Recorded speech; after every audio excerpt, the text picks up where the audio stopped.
I've made loads of different videos, from how to ride a motorcycle, how to do your CBT, how to slow control on a scooter, all sorts of videos made to try and help people learn to get into biking. Now, one thing that a lot of people get worried about is geared bikes with clutches, and I've been asked to show slow control on a geared bike. How to use gears as such while riding is something I've covered in the how to ride a motorcycle video, but in this video I'm going to specifically talk about the clutch, how to use the clutch, how not to stall, and ways of getting better at slow control that will aim to help you with your Mod 1. So the first thing we need to know is, what does a clutch do? Well, it's basically a disengage from the power of the engine and the wheels.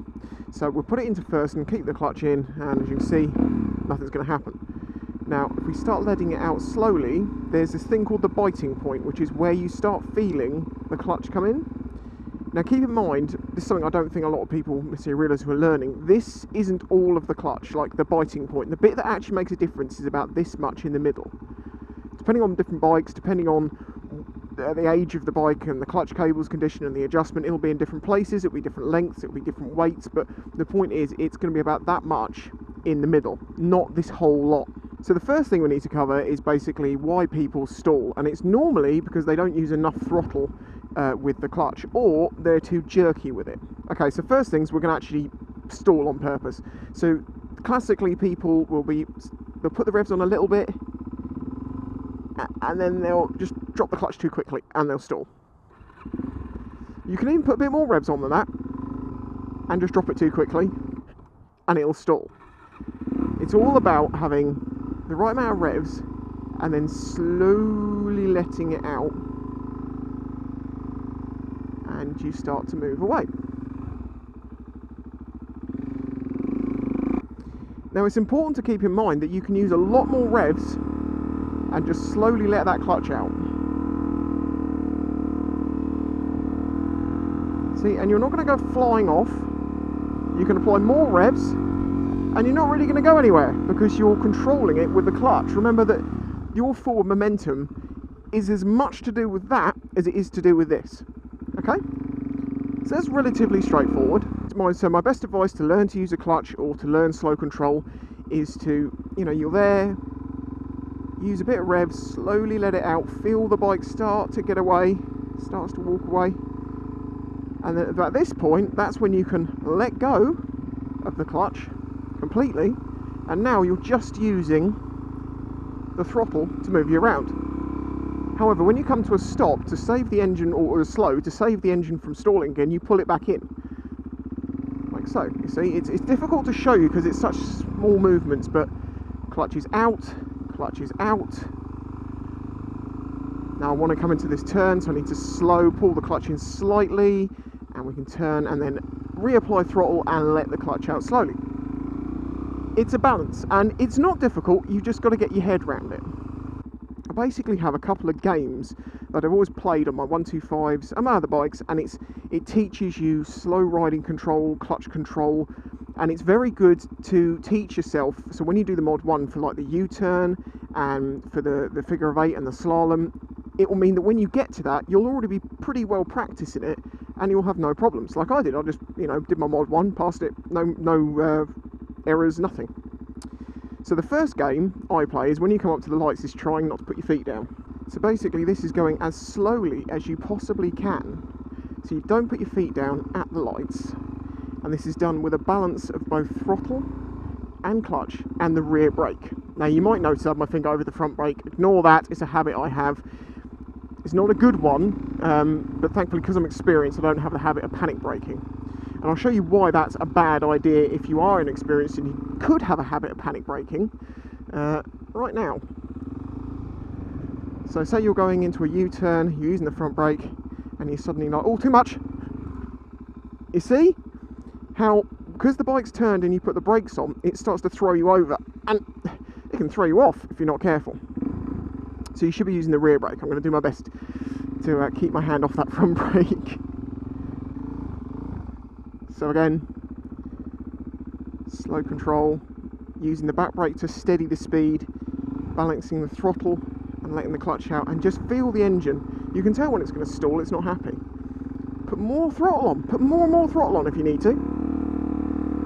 you want to do this forever, you could do some damage to your clutch. But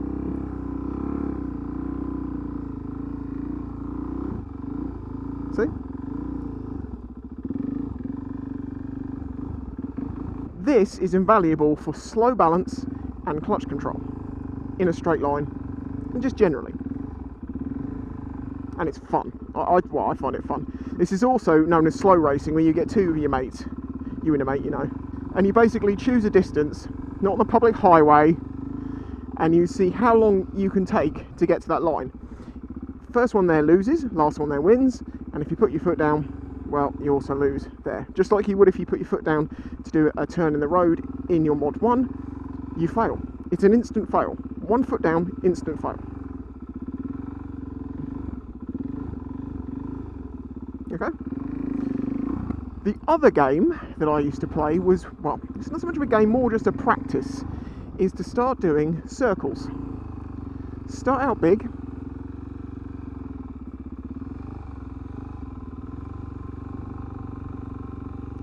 And then you start making them smaller, and smaller, and smaller.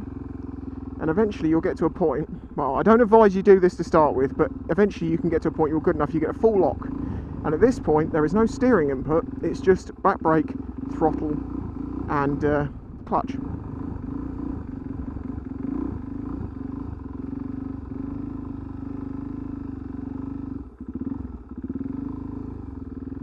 Now, if you practice doing that in the other direction, now I'm not as good going left as I am going right. The reason for that is probably because roundabouts go right and not left. You see my point? If you practice doing this, this is way harder than any turn in the road. And it's so easy then to convert that into a right hand.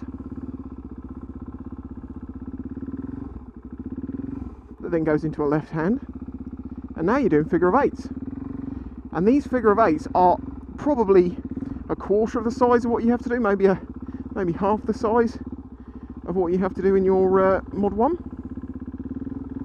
You get loads of space in the Mod 1. The Mod 1 feels more like you're doing sort of this.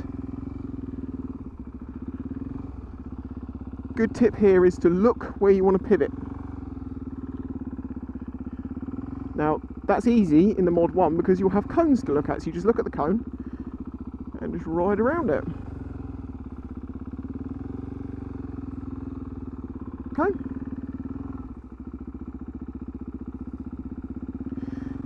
Now you see, I can't say too much about what I'm doing here because the controls in my hand is such a small amount. But as long as you understand why the clutch works the way it does, and the fact that you need to have more revs so the engine doesn't die, and then just feather that out, you won't fall into the pitfalls that most people do. You can use as much revs as you want, but if you're using lots of revs and you accidentally let the clutch out, well, it's going to go up into a wheelie. We don't want that. Well, you might want that, but you don't want that in your test because you won't pass. Now, as I say, I did these sorts of slow control games for years and years, and the reason I did them is because as I say, I knew that when it came to me doing my test, I would be better off at slow control. And it's always good to be better at something than you need to be.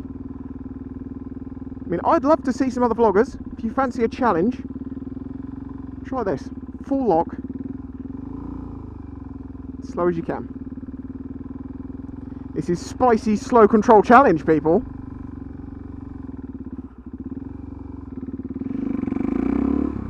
If you break your bike, I'm not taking any responsibility.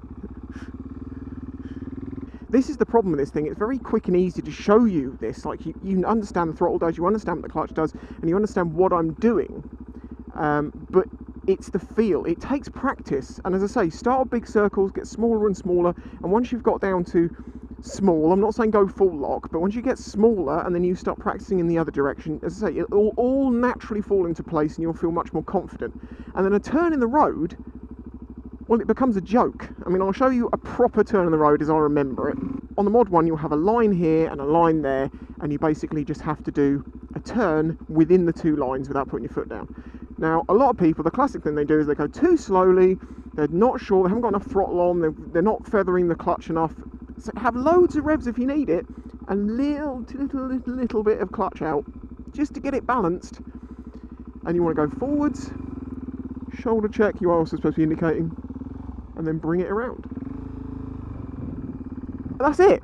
And for some people, they have to keep redoing their Mod 1 because they worry too much about this. It's all the panic and the worry, and they're like, oh my god, I'm going to put my foot down, I'm going to put my foot down, I'm turning, and then they do that for no reason whatsoever. They'll put their foot down. Just accept your feet are glued to your pegs and you can't take them off. So, stationary, shoulder check, indicate, forwards a little bit, lower shoulder check, bring it around. Bingo! You just passed. You just passed? See? I'm shortening my words. You just passed just became you just passed. You passed.